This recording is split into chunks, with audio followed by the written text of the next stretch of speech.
오늘은 이사야 3장의 말씀을 중심으로 무엇을 의지하는가 없어 보면 다 안다라고 하는 제목의 말씀을 전하고자 합니다. 우리들은 신앙인입니다. 신앙인들은 신앙생활을 하고 있다라고 하는 것이죠. 기왕이면 우리 모두가 좀 신앙생활을 좀 잘했으면 좋겠습니다. 못하는 것보다 잘하는 게 훨씬 낫겠죠. 그러면 신앙생활을 어떻게 해야 잘하는 거냐? 오늘 세 가지 키워드를 가지고 지금 이야기하기 원하는데, 첫 번째는 의지, 두 번째는 거룩, 세 번째는 목적이라는 것입니다. 의지와 거룩과 목적. 이 세 가지 키워드를 붙들면 신앙생활 잘할 수 있다라고 생각합니다. 그리고 신앙생활을 잘하면 이거를 구약 성경은 이걸 의인이라 그러죠. 하나님 잘 믿는 자들 의인이라고 하는데, 의인에게는 하나님의 복이 약속되어 있는 줄로 믿습니다. 10절이잖아요. 한번 10절 한번 읽어볼까요? 자, 3장 10절 시작. 너희는 의인에게 복이 있으리라 말하라. 그들은 그들의 행위의 열매를 먹을 것이미요. 아멘. 하나님을 잘 신앙생활하는 자, 그들에게 귀한 축복이 임하게 될 줄 믿습니다. 세 가지를 우리 하나씩 살피기를 원하는데, 첫 번째 신앙생활이 뭐냐? 하나님만 의지하는 거다라고 하는 거예요. 누구를 의지하자고요?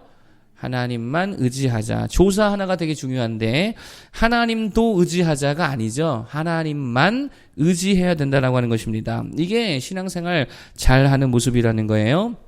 자, 1절부터 3절까지 쭉 한번 읽어보겠습니다. 1절부터 3절까지 시작. 보라, 주 만군의 여호와께서 예루살렘과 유다가 의뢰하며 의지하는 것을 제하여 버리시되, 곧 그가 의지하는 모든 양식과 그가 의지하는 모든 물과 용사와 전사와 재판관과 선지자와 복술자와 장로와 50부장과 귀인과 모사와 정교한 장인과 능란한 요술자를 그리하실 것이며.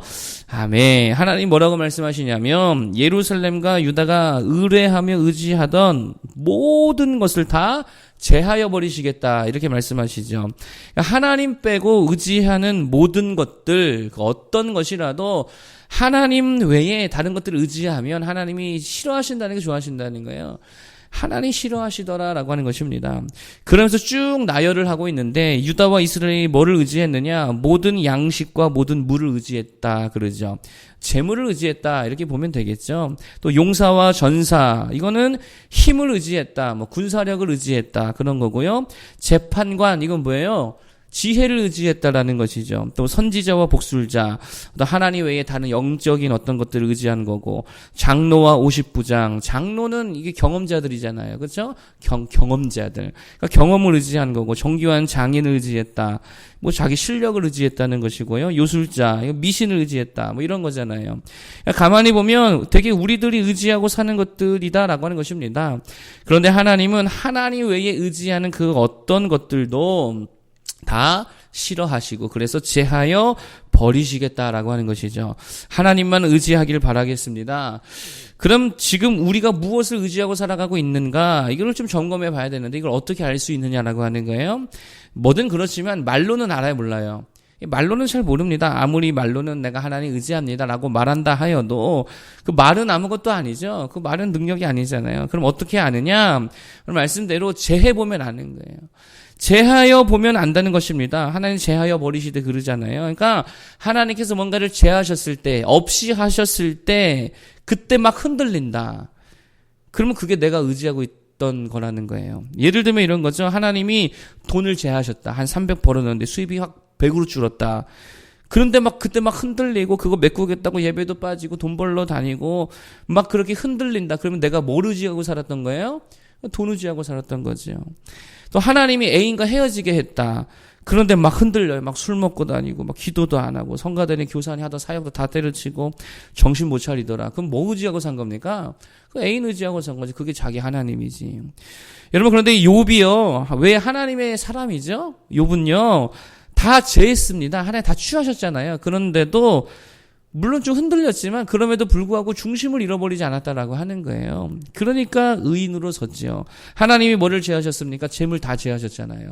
자녀들, 사랑, 우정, 건강, 하나님이 다 취하셨습니다. 그럼에도 불구하고 뭐라 그래요? 주신 분도 하나님이시고 가져가신 분도 하나님이시니 하나님만 찬송을 받을 것입니다. 이렇게 고백하지 않습니까? 엄청난 고백이지요. 그러니 욥이 하나님만 의지하던 사람으로 인정받게 되더라라고 된다라고 하는 것입니다. 여러분, 우리가 좀 그랬으면 좋겠습니다. 떡 없다고 막 흔들리고 사람 없다고 막 흔들리고, 그게 아니라 다 없어도 누구 계시면? 하나님만 계시면, 나의 유일한 청중 대신에 우리 주님만 계시면 다 될 줄로 믿습니다. 우리 이사야서에서 그러죠. 두려워 말라. 내가 너와 함께함이라. 놀라지 말라. 나는 너의 하나님이 됨이라. 내가 너를 굳세게 하고 참으로 너를 도와줄 것이다. 내 의로운 오른손으로 너를 오늘도 붙들어 주겠다. 하나님만 계시면 될 줄로 믿습니다. 하나님만 의지하기를 바랍니다. 자, 두 번째로 신앙생활 잘하는 게 뭐냐? 거룩해야 된다는 거예요. 거룩이다라고 하는 것입니다. 거룩이 뭡니까? 뭐 여러 가지로 사실 말할 수 있겠지만 오늘 본문을 통해서 우리가 좀 말할 수 있는 건 뭐냐면 부끄러움을 좀 아는 거. 이게 거룩이라는 거예요. 이게 거룩의 출발이다라고 하는 것입니다. 자, 9절을 한번 읽어볼까요? 9절 한번 읽어보겠습니다. 시작. 그들의 안색이 불리하게 증거하며 그들의 죄를 말해주고 숨기지 못함이 소돔과 같으니 그들의 영혼에 화가 있을진저 그들이 재앙을 자치하였도다. 아멘. 여러분, 이게 무슨 말이냐면은 지금 약간 번역이 조금 이렇게 뉘앙스가 이상한데, 이거 사실 이런 의미입니다. 그들의 안색이 지금 죄를 범하고 또 낯뜨거운 일을 행하면서도 그들의 얼굴빛에 부끄러운 빛이 하나도 없더라는 거예요. 지금 그걸 이야기하고 있는 거거든요. 그러면서 서로 자신들의 죄를 서로 말하고 막 숨김없이 드러내고 있다라고 하는 거예요. 그러니 이 하나님 보시기에 얼마나 이것이 악한 모습이겠느냐라고 하는 것입니다.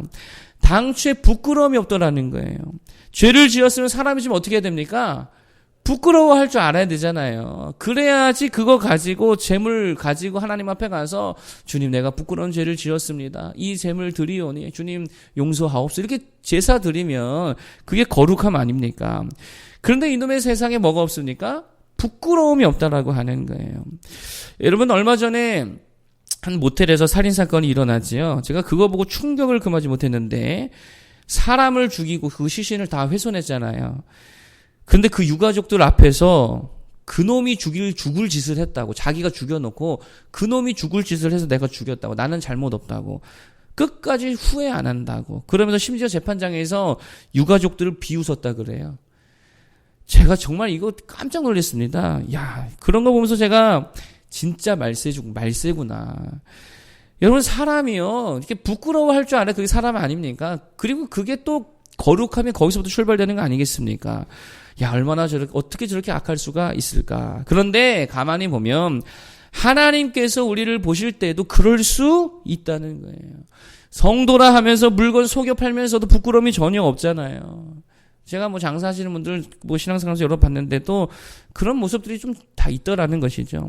막 그냥 신호 어기고 막 그 중앙상 침범하고, 목회자들 이렇게 운전하면 따라가는 게 너무 막 두려워. 왜냐면은 앞에서 막 다 불법하고 가니까 이거 따라가야 되는가 말아야 되는가. 근데 저는 이제 기다렸다가 이제 내비 틀고 이제 가니까 괜찮은데, 막 그런 모습 하면서도요, 부끄러움이 없습니다. 막 목사님들 사이에 이야기 들으면 140, 150, 170, 180으로 막 고속도로 달린다고 그래요? 부끄러움 없이 그런 걸 얘기해요. 나 같으면 부끄러워서라도 그냥 말을 못할 텐데. 제가 가급적 운전을 이렇게 좀 법을 지키면서 하려고 합니다. 그 계기가 있습니다. 그게 뭐냐면, 제가 전도사 때 처음 면허를 따고 나서 혈기가 있잖아요. 그러니까 운전을 좀 잘해 보이려고 운전을 좀 막 했습니다. 그게 잘하는 건 줄 알았죠, 그때는. 그래서 막 좁은 곳도 막 다니고요. 신호도 막 어기고 과속도 막 하고, 그래서 최대한 목적지에 빨리 도착하면 이게 잘하는 건 줄 알고 그렇게 운전을 했어요. 근데 어느 날 한 청년이 저한테 와서 그러는 거예요. 전도사님도 운전을 되게 험하게 하시네요. 그러는 거예요. 또 누가 또 운전을 그렇게 하니? 그랬더니, 아니, 담임 목사님도 운전 험하게 하고요. 전도사님 전에 계시던 강도사님도 운전을 그렇게 험하게 하시던데요. 아마도 일정이 바쁘시니까 그랬겠죠? 그렇게 이야기하는 거예요. 그러니까 그 친구는 사실 심각하게 말한 게 아닌데, 제가 그 얘기를 들으면서요, 정말 너무 부끄러운 거예요. 아, 평신도 입장에서 볼 때 교역자들이 그렇게밖에 안 보였구나. 그러면서 엄청난 부끄러움을 느꼈습니다. 그리고 나서는요, 이 자중이 되는 거예요. 여러분, 거룩은요, 부끄러워할 줄 알면서부터 시작이 되는 줄 믿습니다.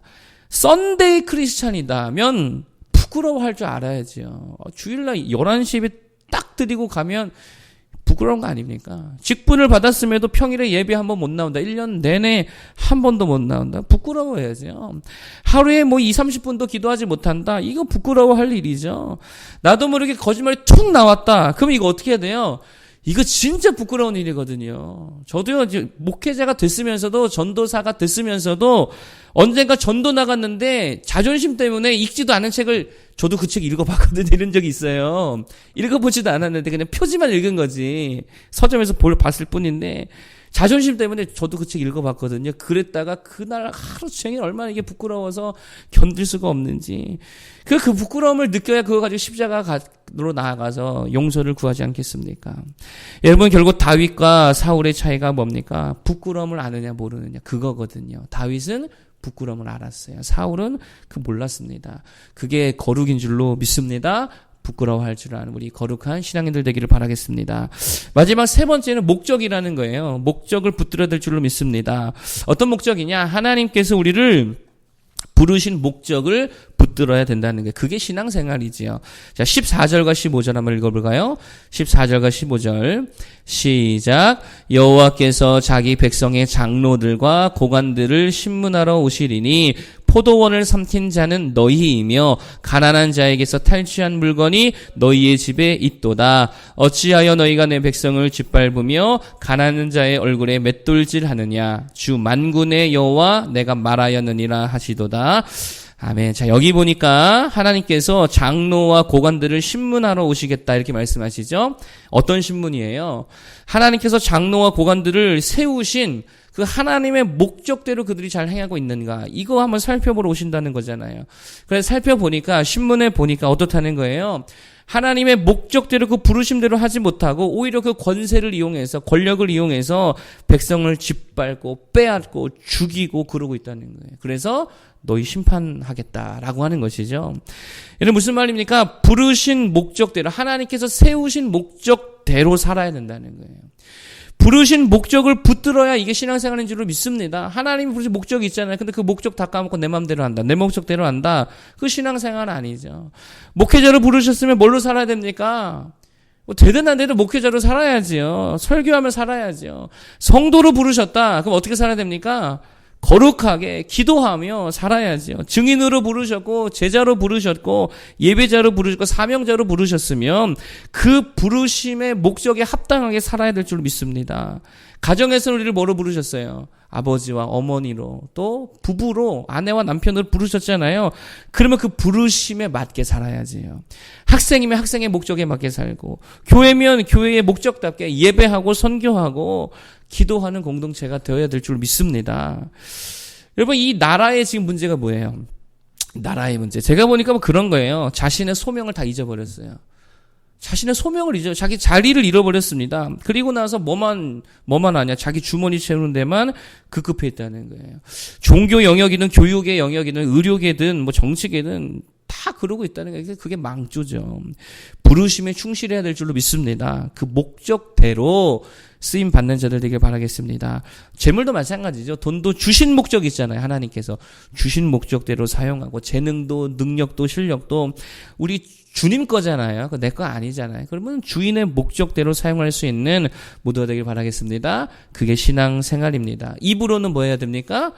찬양하고 주의 말씀 전하고 기도하고 마음으로 주를 의지하고 행동으로는 주님의 일을 하고 그 목적을 붙드는 모두가 되기를 바라겠습니다. 자, 오늘 세 가지 말씀드렸어요. 신앙생활 잘하는 방법이 뭐냐? 첫 번째는 하나님만 의지하자. 하나님이 테스트로 무엇을 제하시든지 무엇을 없이 하시든지 흔들리지 아니하고 하나님만 의지하며 나아갈 수 있게 바라겠습니다. 두 번째 거룩하라 그랬죠. 거룩은 뭐부터 시작이라고요? 부끄러워할 줄 아는 것부터 시작이다. 좀 부끄러워할 줄 알고 그것 가지고 십자가로 나가 은혜를 구하는 자들 되길 바라겠고요. 세 번째로 부르신 목적대로 서야 된다. 그래서 정말 의로운 자 되어서 의인 되어 하나님의 큰 축복을 누리는 모두가 되기를 바라겠습니다. 기도하겠습니다.